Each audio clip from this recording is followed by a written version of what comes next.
ये मुंबई में बारिश की तस्वीरें और उससे जगह जगह जिस प्रकार के हालात हैं वो आपको हम दिखा रहे हैं। मोनो रेल फंस गई है और इसमें यात्री फंसे हुए हैं। आप देखिए यात्रियों को निकालने के लिए कैसे यहां पर मेहनत की जा रही है। लगभग 1.5 घंटे का वक्त जब बीच ट्रैक पर मोनो रेल फंस गई और उसमें आप बाकायदा किस तरीके से रेस्क्यू किया जा रहा है। जाहिर तौर पर मोनो रेल में अगर लोग 1.5-2 घंटे फंसे हुए हैं, कई लोगों को पैनिक अटैक आने तक की सिचुएशन होती है, डर होता है। करीब 1 घंटे उससे ऊपर ही रेस्क्यू ऑपरेशन अब चलाया जा रहा है क्योंकि दुरुस्त नहीं किया जा सका स्थिति को, वहां पे मोनो रेल को आगे नहीं बढ़ाया जा सका ट्रैक से। ये मुंबई में बारिश के बाद के हालात हम आपको दिखा रहे हैं। जगह जगह जल भराव की समस्या है, जल जमाव के चलते लोग उनको परेशानियां हो रही हैं।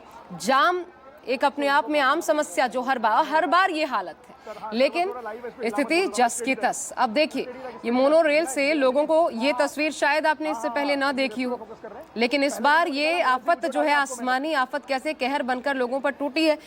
इंद्रजीत सिंह हमारे सहयोगी जुड़ रहे हैं मुंबई से, सीधा उनका रुख कर लेते हैं। इंद्रजीत, ये बड़ी विकट स्थिति है, ठीक क्यों नहीं किया जा सका? इंद्रजीत, क्या दिक्कत हो गई कि इस तरीके से रेस्क्यू करना पड़ा है, लोगों को निकालना पड़ा, और कितने घंटे तक फंसे रहे?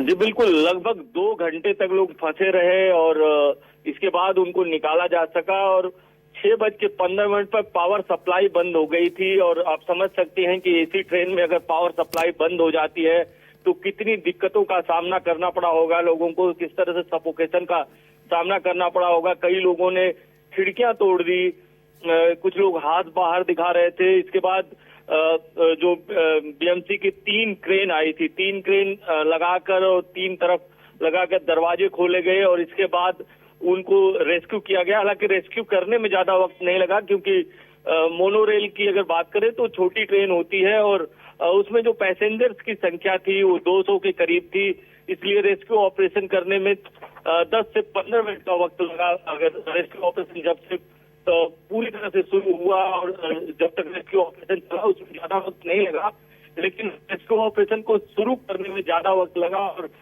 चूंकि आप समझ सकती हैं कि मोनो रेल ऊपर चलती है, ऐसे में लोग उतने ऊपर से अगर दरवाजा या खिड़की तोड़कर कूद भी नहीं सकते हैं, तो निश्चित तौर पे उनकी जान हवा में अटकी हुई थी और लोग परेशान थे। लेकिन बीएमसी ने भी काफी फुर्ती दिखाई। जो क्रेन मंगाई गई, इसके बाद डॉक्टरों की एक टीम भी तैनात थी कि अगर किसी को कोई दिक्कत होती है तो उनको देखा जाएगा। लेकिन भगवान की कृपा ये रही कि किसी को भी कोई दिक्कत नहीं हुई। पावर सप्लाई इंद्रजीत कहाँ बंद है और कितने घंटे तक रहेगी, क्या इन्फॉर्मेशन साझा की गई है?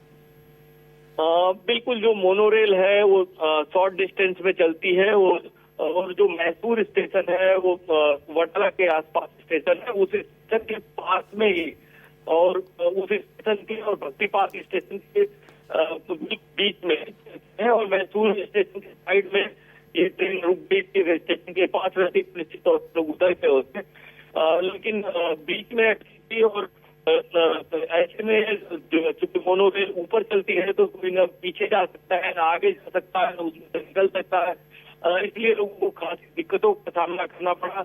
और ये पहली बार नहीं है, इससे पहले भी मोनो रेल 2-3 बार अटक चुकी है, लेकिन इस बार जो रेस्क्यू ऑपरेशन करने में काफी देरी हुई, इसका एक रीजन ये भी था कि मुंबई में काफी तेज बरसात है, जगह जगह रास्ते रुके हुए हैं, बहुत जगहों पे आना जाना मुश्किल हो रहा है और कई जगहों पर इस समय जो डिजास्टर मैनेजमेंट जो सारी टीमें हैं, फायर ब्रिगेड ये लगी हुई हैं, कई जगहों पर काम कर रही हैं। शायद इसकी वजह से भी थोड़ी देरी हुई होगी, लेकिन रेस्क्यू ऑपरेशन जब शुरू हुआ उसके बाद इसमें ज्यादा वक्त नहीं लगा और रेस्क्यू ऑपरेशन पूरा।